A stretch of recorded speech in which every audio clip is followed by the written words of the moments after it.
Hello everyone and welcome back to the channel. Today I'm going to show you a game that has been part of my life for quite a long time, but with a bit of a gap in the middle. It's a very old game, not the oldest I own, but it has a fairly respectable lineage. It was first published in 1986 when I was a wee little lad in school, and I didn't own it immediately. That had to wait till I was a bit older, in fact, nearly a decade after it was first published. But what game am I speaking of? I will show you. It's a magazine game from a venerable strategy and tactics publication called Remember the Maine. Now, I was wondering which game to show you next because I've got quite a pile, as you've probably noticed. And I remembered a remark a few of my friends who've begun following this channel passed to me, and a couple of them in particular made the observation that, Andrew, for a guy who cut his teeth on traditional hex map and counter war games, you don't seem to feature an awful lot of these on your channel. Have you gone off them? And the answer to that is actually no, I've not gone off them. I have discovered other things and other formats, yes, but the good old hex map and the counters will always have a soft, well, I will always have a soft spot for them, let's say. And I just wanted to show you this one today because I've got very fond memories of it as a really playable game and a magazine game that really hit the spot. Now, then as now, I think magazine games sometimes have a bit of a bad reputation because, of course, the production is very often rushed somewhat to meet a deadline. The quality of the games can be quite hit and miss. In fact, now that I come to think of it, the only other magazine game I've reviewed on this channel, I spent a lot of time being quite negative over. So I'm happy to say that this will be a refreshingly different approach. So I bought this game in the mid to late 1990s, and it was not the first proper war game I ever owned, but it was one of my earliest, and I was still in upper secondary school, so it was very important in my formative wargaming years. And it's actually quite a simple game in terms of its mechanics. So what do you get in the magazine? Well, it's the standard strategy and tactics effort from the 1980s. You get a ton of articles. The graphics, as you can see, are of their time. But then eventually, in the middle of it, after it must be said, very well written history about the Spanish-American War, which is the focus of this game, you come to the rules. Now, I want to say a bit more about the history because this is good.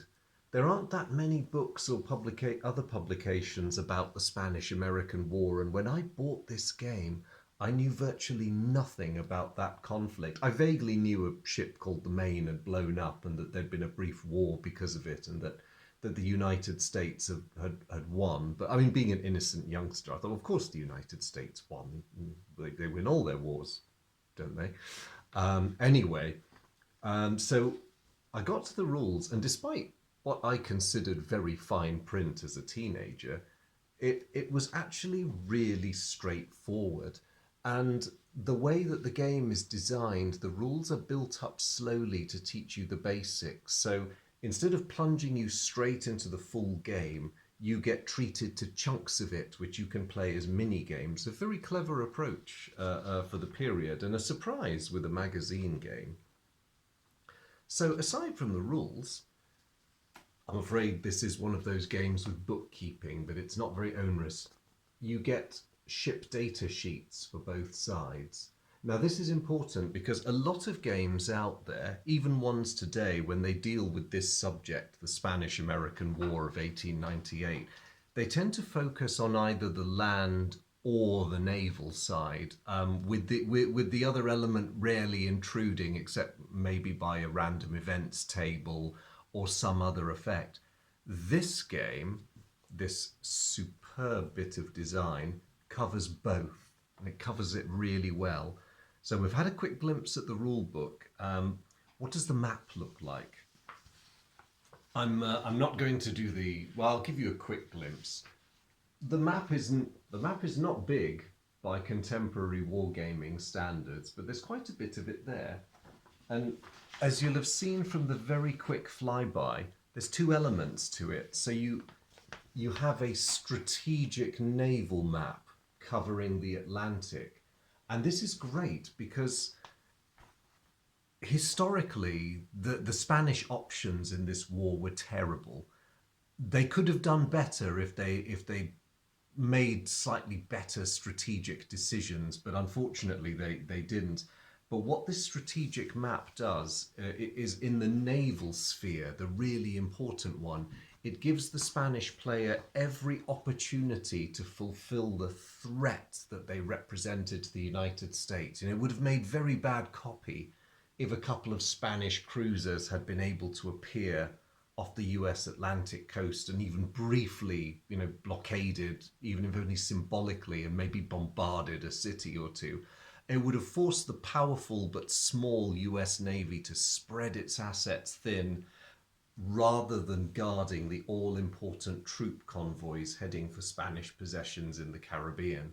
So the Spanish can play this disruptive game, and the US, of course, can counter it. You can say, all right, I'm going to call Spain's bluff. I'm just going to go for it. Get those troops in quickly, and remain on station to guard them and also to blockade the Spanish ports. So there's already a pretty decent game in itself there, with an admittedly basic combat system for small-scale fleet actions.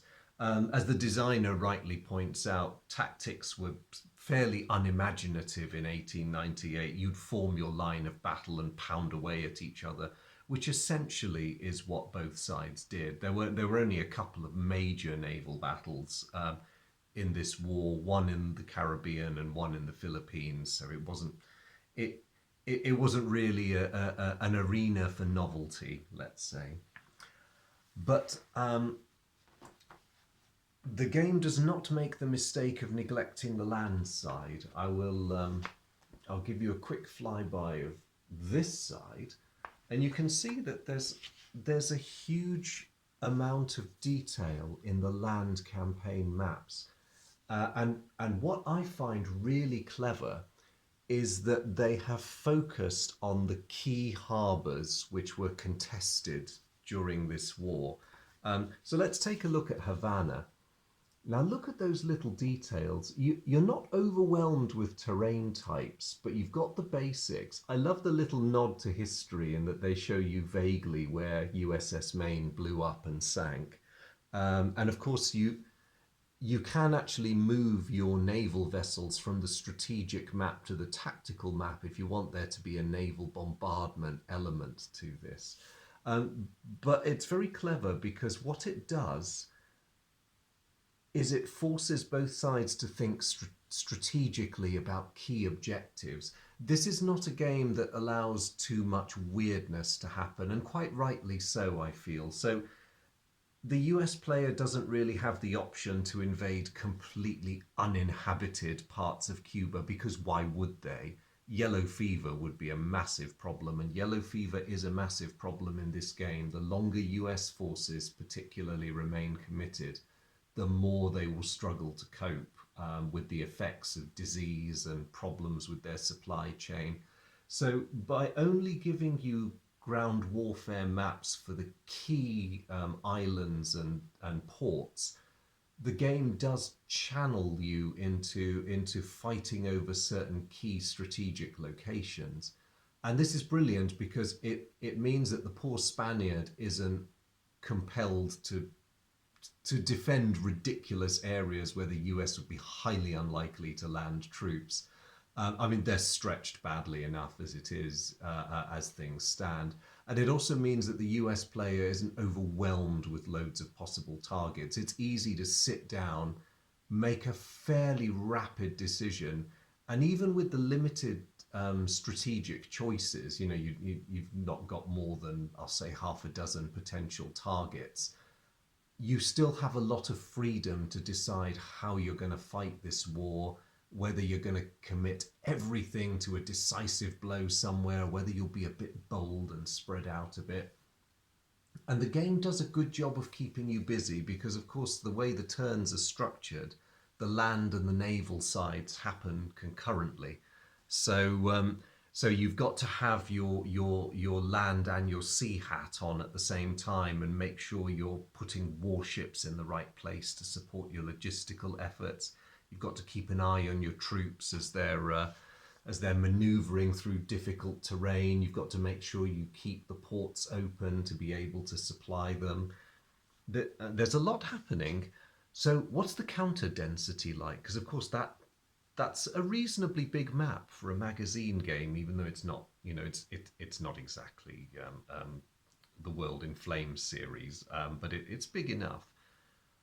That is the counter sheet.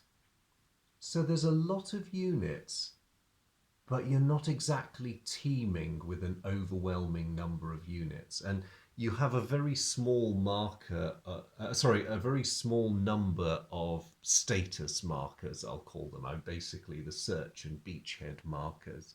You've got a couple of squadron markers to act as holding pieces on the map for groups of ships. The US Navy is there in all its glory, as is the Spanish Navy, including the ships which could have participated if the government wanted to, but didn't commit them. The most obvious example there is the battleship Pelayo, which ended up pretty much fighting the war from the safety of Spanish waters, understandably. Um, the ships have a bit of a series of strings of numbers by them, but then the naval warfare side is always going to be a bit more complex because you've got different calibers of guns, you've got different speeds, you've got different hull strengths. But it's a remarkably simple system, that said. The land combat is even easier because, as you can see on the infantry markers, all you have under the standard NATO symbol denoting infantry or cavalry or artillery or what have you, there is a single number and a letter.